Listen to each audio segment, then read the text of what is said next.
Hello, everyone, and welcome back to the Old Hunt, where we are still celebrating 10 years of Bloodborne. We are playing version 1.00 of the Japanese release, and today we have a little bit of revenge to take. We have, in the previous episode, before I talked at some length about what's going on with Eileen and her quest, we were killed by a dog in the Cathedral Ward, and it must die. We need to get those blood echoes back. I want to do some leveling up. Need to make sure that happens. And we have a little bit more exploration of Cathedral Ward to be doing. We've been running around. Last time we were mostly talking to NPCs.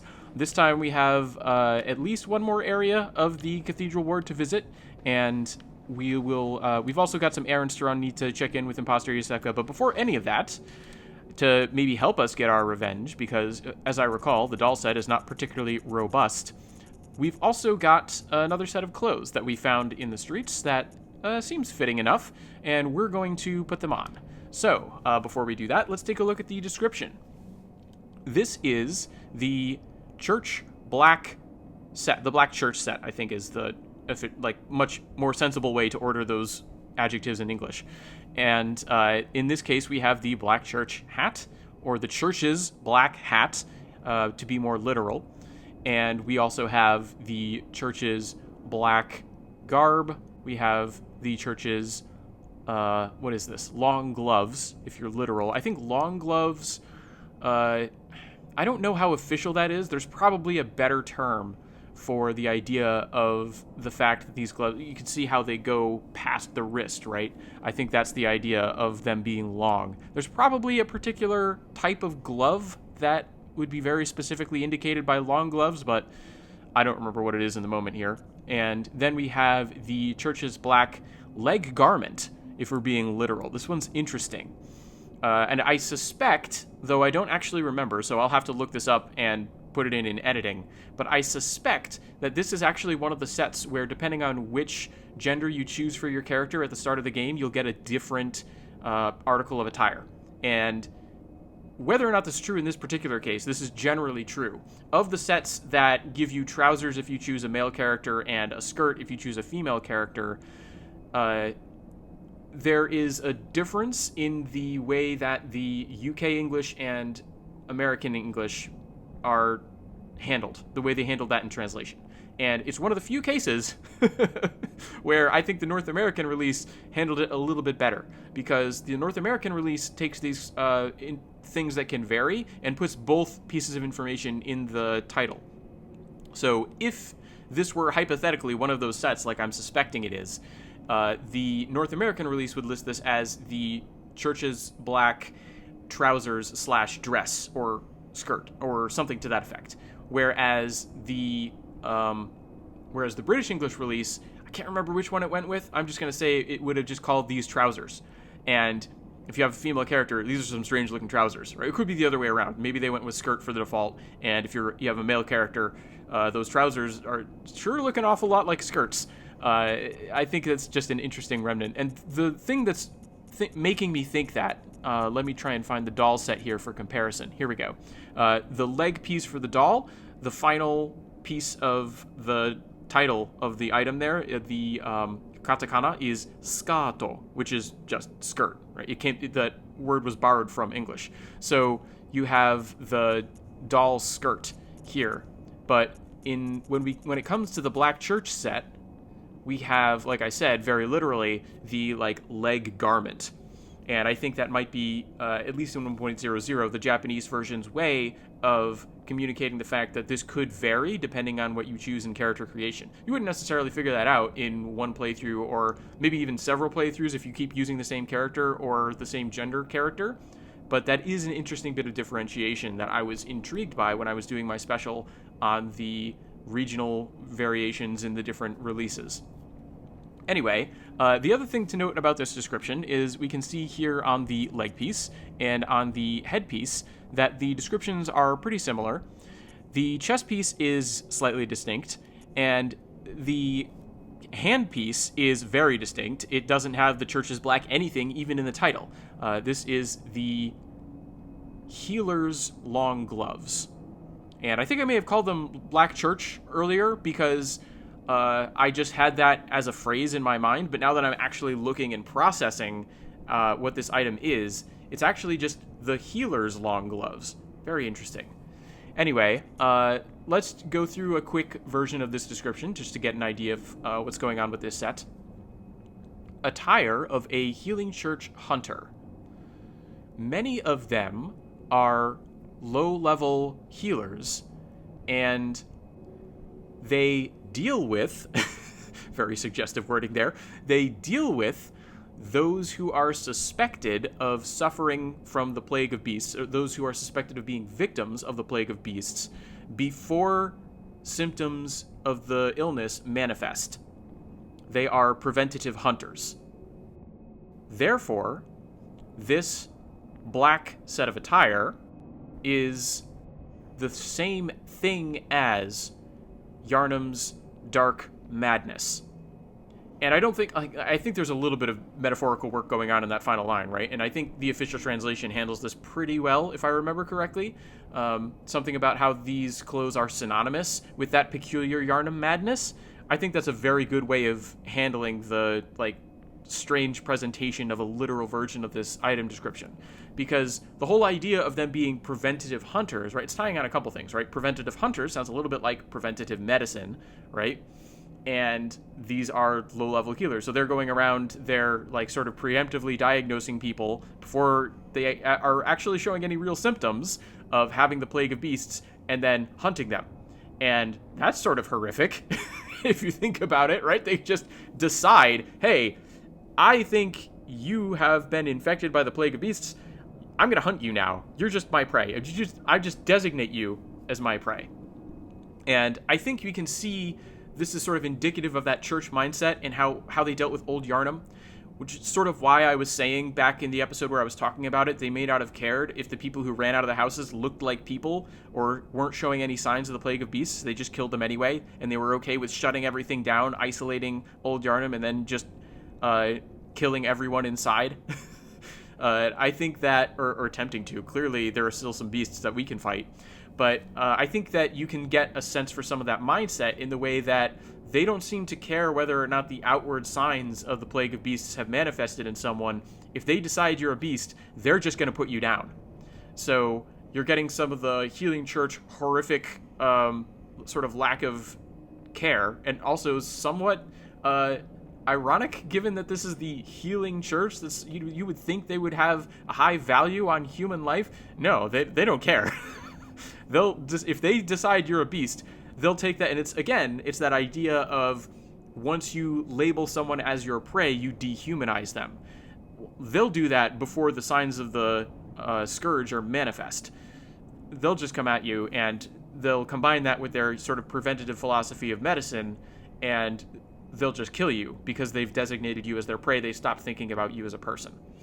So, and I also think that ties in very well with that sort of obsequious behavior that we were seeing from the residents of the Cathedral Ward, right? The two people that we can't send to either the clinic or the chapel. You talk to them, you knock on their door, and they're just like, oh, the healing church is the best thing ever. We love you guys. Go healing church. And I mean, one of them is a little bit drunk and he's sort of slipping, I think you can see. But they both are trying to present this front that everything here is great. They're perfectly happy. They wouldn't want to be anywhere else. The healing church is amazing. Thanks, guys. Keep up the good work. And I think it's sort of the result of this mindset of paranoia that the healing church has instilled in people because in part of practices like this. And interesting to think of what that sort of peculiar Yharnam madness might be. Maybe the constant suspicion that people might be turning into beasts because the plague of beasts is a unique thing to Yharnam, at least in the current setup of the world. I'm not necessarily sure how far to take that idea. But anyway, we're going to move on to the chess piece now. The chess piece, the opening line about this being an attire of a healing church hunter is the same, and the final section where it talks about how many of them are low-level healers, and they engage in the hunt as preventative hunters, taking out people before they show signs of the symptoms of the plague of beasts. All that's down there in the bottom.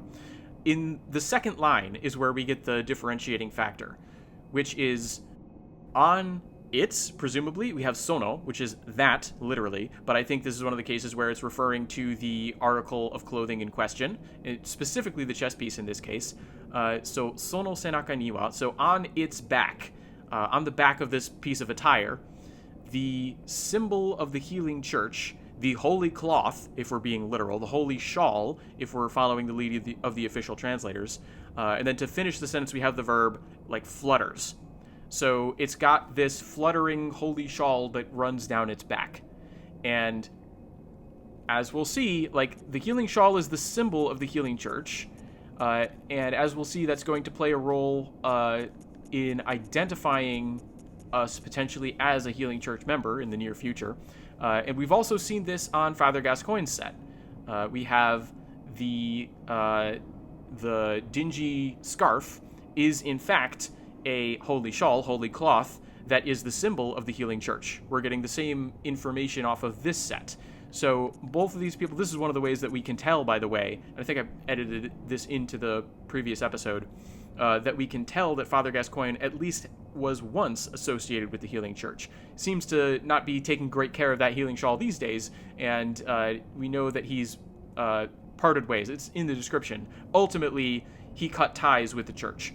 But this black church set here is a different story.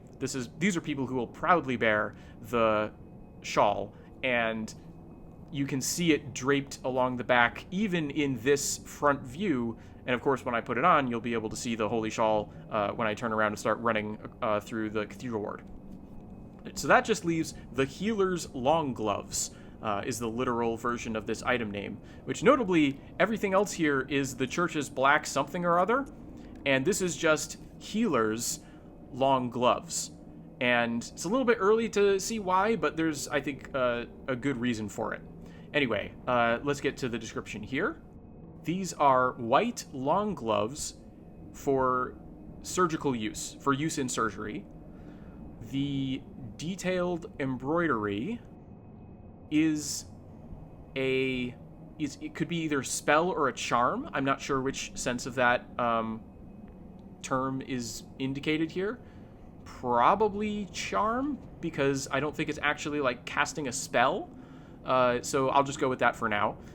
So the detailed embroidery is a charm that protects the user. And user, I think you could reasonably extrapolate to wearer, because how do you use these long gloves? You put them on, right? And you wear them. So the embroidery is actually sort of a charm that is meant to protect the wearer.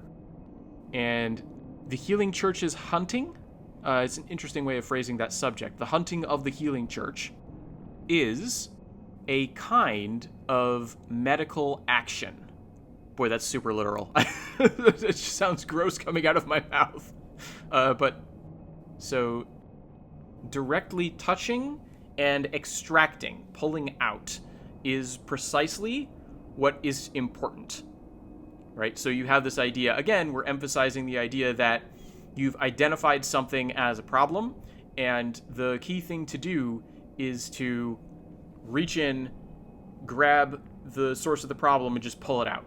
And doing that directly, like coming into actual physical contact, is an important part of the process.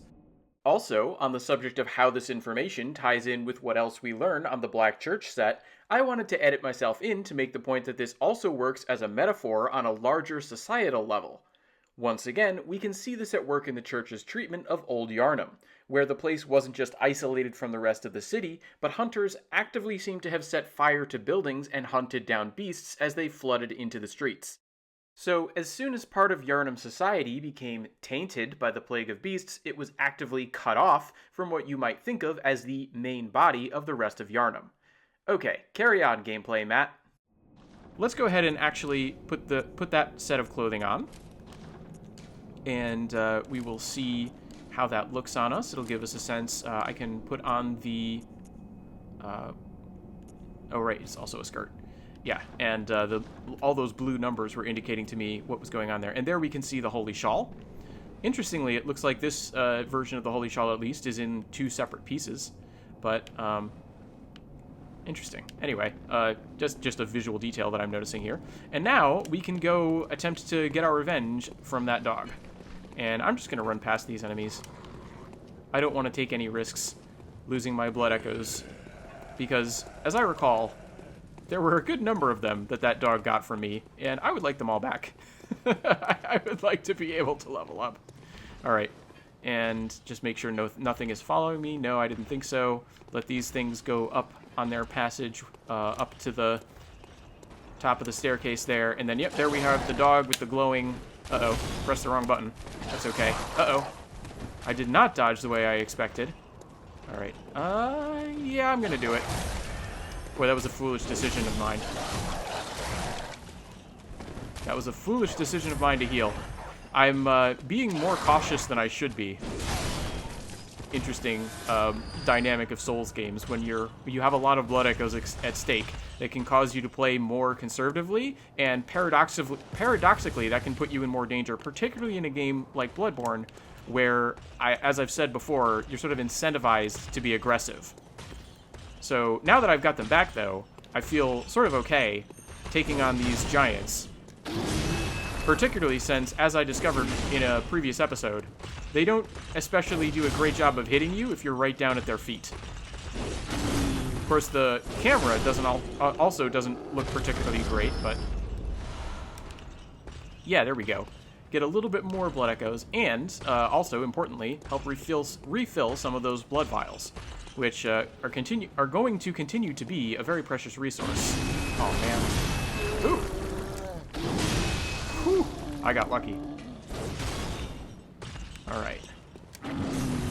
Okay. Uh-oh. Ah, I was doing so well. And I got too far away. Alright, here we go. Here we go. Problem solved. And, oh, I just caught it for a brief instance. But, maybe I can catch that and bring it back in editing. There's a little bit of a shared design. Let me have to turn my back now. There's a little bit of a shared design. I can't see it too well either. Oh, well. But I think, anyway, there's a little bit of a shared design between the pattern we can see on the backs of those healing church giants and the holy shawl. Oh, this lighting's a little bit better. Here. So if I'll put back in the edit one more time so you can get a little bit of a comparison. I think you can see there is a little bit of visual continuity between what's going on with the back of the holy shawl and the cloth on the back of those church giants. So it helps sort of unify the giants. And of course, as I pointed out in a previous episode, as I'm sort of allergic to making progress, I guess. As I pointed out in a previous episode, where, here we go, this is a corpse, that draping of the holy shawl on the back there, that is another indication that the person is someone who is a member of the healing church. I think when they say symbolic, they mean symbolic of its members. And I don't think just anyone wears the holy shawl. Alright, so we have a crow here that we can snipe out of the air. And then we have this person here, who we will once again just deal with by expending one of our few and far between Molotov cocktails. Oh, that's a rare drop that I'm not going to look at. I just read that whole lengthy item description. I need a little bit of a break. But anyway, we are going to continue our explorations. We got those twin bloodstone shards as a reward for doing this particular bit of exploration. That's fairly important. Also, just a note on how this world connects. I mentioned, I can't remember if it was 1 or 2 episodes ago now, but I was just down there for a good portion of it. I bet that attack could hit me through the floor.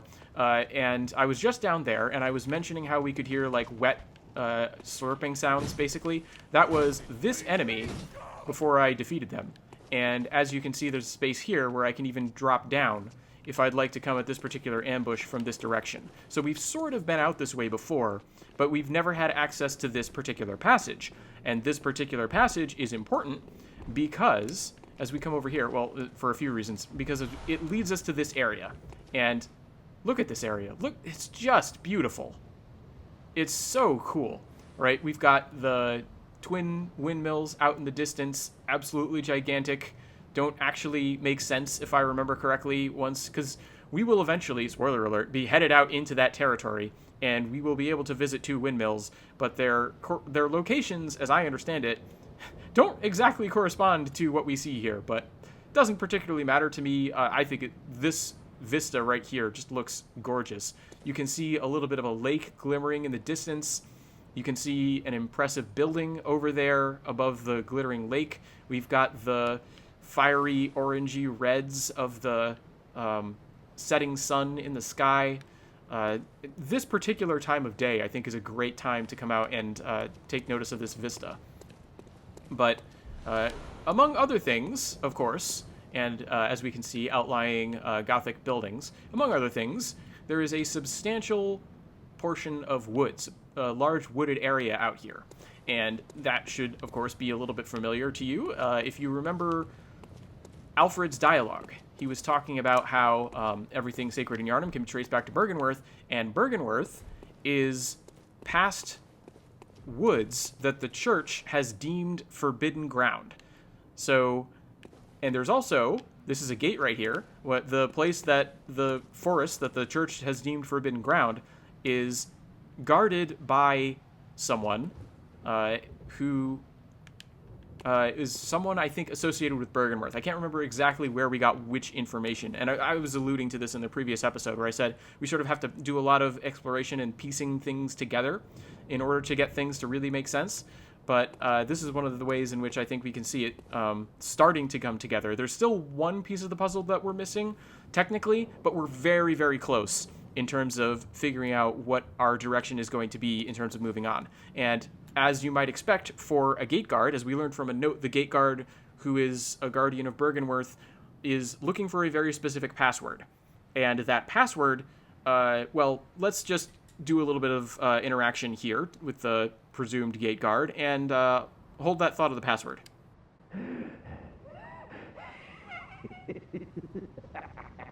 The password. And at the moment, all we can do is say nothing. That is our only option. So I'm going to select it.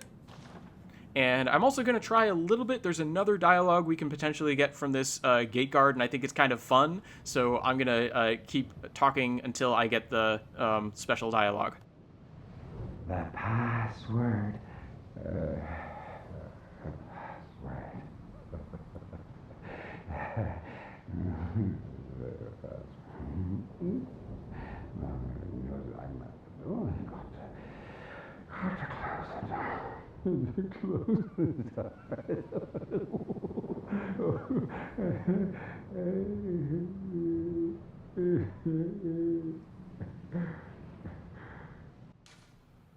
And again, our only option is to say nothing, right? That was the dialogue I was looking for. And ironically, it's not the one that lists all the strange laughs in Japanese. It's the one that just comes up with a series of ellipses. So, go figure. Anyway, for now, I'm going to say nothing, because that's the only option. But we've learned from that note that there is an adage, is the official translation. I think I was calling it an aphorism in my literal version. Both of those words are ways of getting at the idea that there is a message, there is a particular password that has been a saying that has been passed down over time. And we know it's associated with the Grand Cathedral. So it's yet another reason to go to the Grand Cathedral, right? We want to go there to find out about pale blood, and we want to go there to find out about this password that will presumably get us through this gate. And how exactly we will get that password remains a little bit of a mystery, but that we need to go there in order to find the phrase that's been passed down, which again, this is also the other thing that I was mentioning when I was talking about all the things that have been bequeathed, that have been passed on. The password of that allows us through that gate is another one of those things. It is a saying that has been passed on over time through successive generations, I think is the idea. And it is the words of old that will open that gate, right? It's one of the many ways that we can see actual words being passed down, bequeathed to our hunter. We gain strength from the things that are in the past. And I think that's cool. Anyway, there's one more area related to this Cathedral Ward that we can potentially access, but it's gonna take a little bit of doing. So, let's try and sneak around the other direction. Okay, getting an enemy here. I don't want to engage the enemies up above. Alright, you missed and you're slow, so hopefully, yes. And I remember, aha, I remember that you don't die after one charged R2. Okay, we've engaged the enemies up above, however, it is too late for them to do anything significant. And we've taken out one of the enemies that walks up and down this stairwell, which means the other enemy that walks up and down this stairwell, this one, unfortunately the more annoying one, because it's the one that has the ranged attack. Fortunately, it's not using it, so we'll just smack, smack, tap, tap, and the hammer solves our problem. All right. And getting a little bit more thick cold blood. And now that we've snuck up this way, and I don't see any other enemies at the moment, we can sneak up behind this person here with a very fancy but also scary-looking glowing scythe, and deal with them. And just in case, visceral them off the platform. And yeah, that giant wandering around is an enemy that I absolutely did not want to deal with. And I think you can see, must have been when I went to fight that dog. Yeah, down there is an enemy that's normally up there that we could sneak around. I didn't want to take any chances. That giant can absolutely hit you through that quote-unquote floor. Oh, I forgot those were blood vials. I should have used one. Oh well. Let me very quickly top off by making some blood bullets. Not quite top off, but still, come close. Alright, now I want... Well, I got very lucky. I thought that was going to hit me. I want to get the giant to come up this way a little bit. A little bit... Yeah, there we go. Now I can fight you on essentially level ground all the way up here, while the gunner is currently otherwise occupied. There we go. Yep, keep hitting me right over my head. And down he goes. There we are. And got some blood vials back. Excellent. And now, we just have a gunner down here who will not be that hard to deal with. Uh-oh. I say before he smacks me with a cane and starts to cause a little bit of trouble because of our frontal assault. But fortunately, we were able to deal with the problem that he posed. So there we go. All right. Feeling much better. We've got a very good amount of blood echoes right now and a very good amount of blood vials out of that exchange. And here we have these enemies. I think I'm going to pull out my pistol for this because these enemies are somewhat susceptible, yep, after pointing at you, to getting visceraled. Well, not just visceraled, getting... charge at me, please. To getting staggered. There we go. When that happens. Uh-oh. Uh-oh. Uh-oh. Ah, I wasn't quite fast enough. Oh, incredible.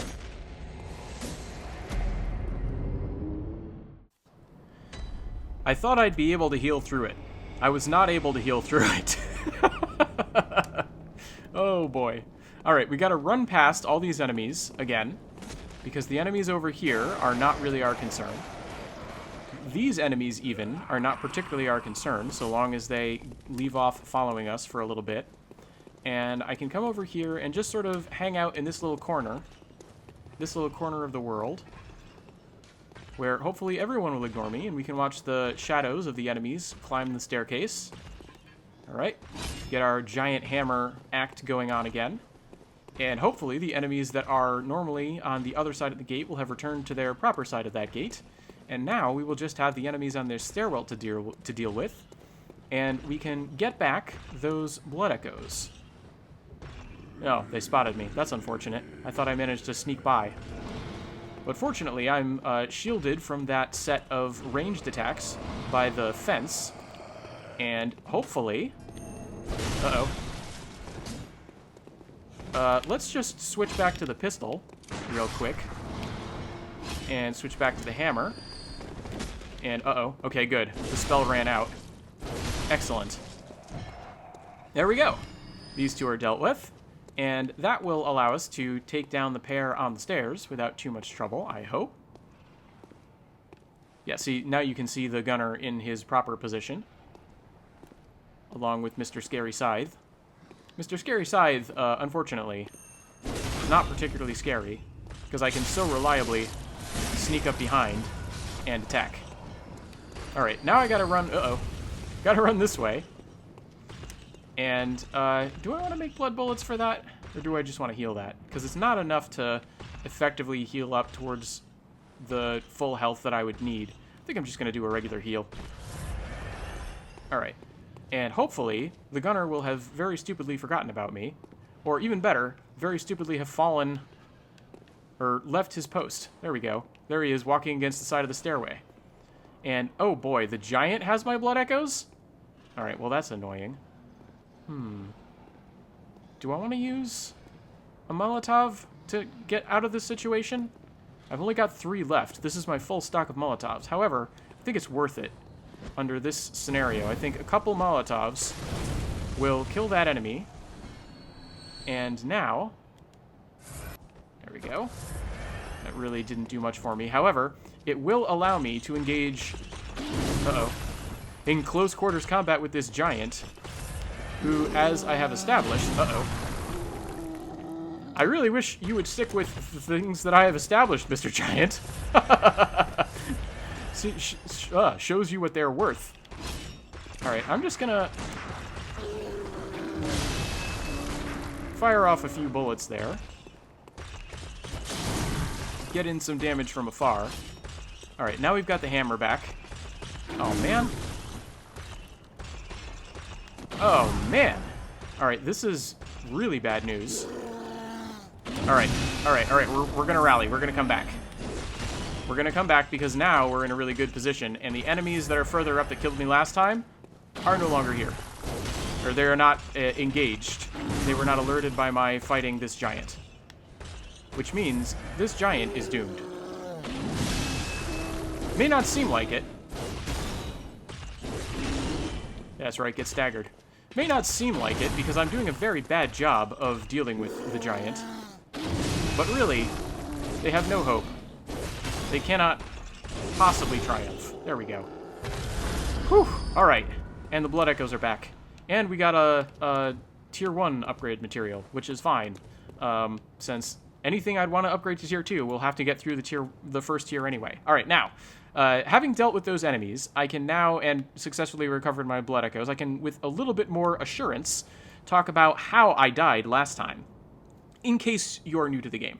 And I don't know if you saw it, but there was a meter that popped up in sort of the center of the screen that started to fill up after I got hit by one of those sort of crosses with the almost burning effect. It's actually just like this red webbing. You can sort of see it in the distance right now. And if you get hit by one of those... magically infused, I don't know, it's not really magic, ethereally, I don't know exactly what the right word is, arcane, that's probably the best term, because it's basically what the game calls it, holy mystery, that cross infused with holy mystery, divine strangeness, getting struck by one of those things it's one of the many ways in this game that you can start building up what's called frenzy. And the fun thing, also not so fun thing, sometimes, depending on your build, about Frenzy is that it's not something that, like poison, you'll inflict a certain amount of it when you do an attack that does poison, it builds up the poison thing. And then it'll instantly, that meter, the poison meter will pop up on the screen, it'll be somewhat full, and it'll immediately start to deplete. And you have to continue to stack more poison effects if you want to raise the poison to fill the meter and then actually poison an enemy. Same thing works your way. If the enemy's trying to poison you, you'll get hit by something that incites the poison effect. If it doesn't fill the meter, you won't immediately be poisoned. Once the meter's full, you'll have the poison effect, and it'll slowly tick down as you have to deal with your slowly depleting HP. In this case, what it was building up was what's called Frenzy. And the fact that I have 17 insight is making me kind of susceptible, because the more insight you have, the more susceptible you are to Frenzy. And if that meter ever goes to full on Frenzy, it just bursts a huge amount of your health. I can't remember if it's 70% or 80%, but it's a fixed percentage of your health. And when I said I wasn't fast enough, that's because what I was trying to do was get my health by healing from blood vials back up over to the point where I could take 70 or 80% of my health and damage and I'd still survive. Clearly that didn't happen. It killed me. So instead, I now have to deal with these enemies again. Actually, there were some, I think, potential drops down at the bottom of the staircase that I saw that I'm going to want to pick up. And I've still got a couple blood bullets left, so I can still potentially go for my stagger and potentially, what do you call it? Stagger and potentially visceral strategy. We're going to see how well that works out. All right, take 2. This time, I hope, I'll have a little more success. Okay, we did the point. Uh-oh.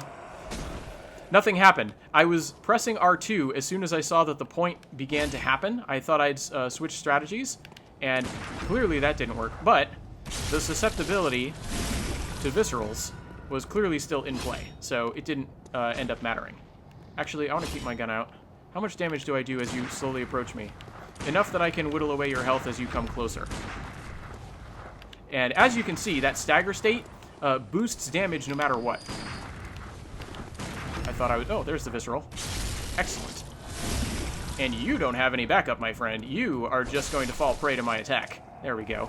Don't have to worry about getting teamed up by anybody here. Whew. Okay. Those enemies are scary, but we have dealt with them. That problem is solved. I have my blood echoes, and right up there...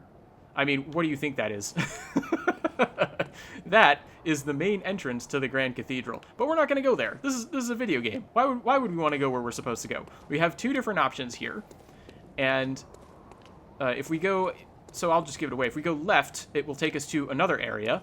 One that's sort of off the main path. If we go to the right, we'll hit something of a dead end. And that is the direction that I would like to go in this episode. Actually, I'm taking a quick look at the clock here. Maybe in the next episode. I think we've done enough. We've cleared the central staircase there.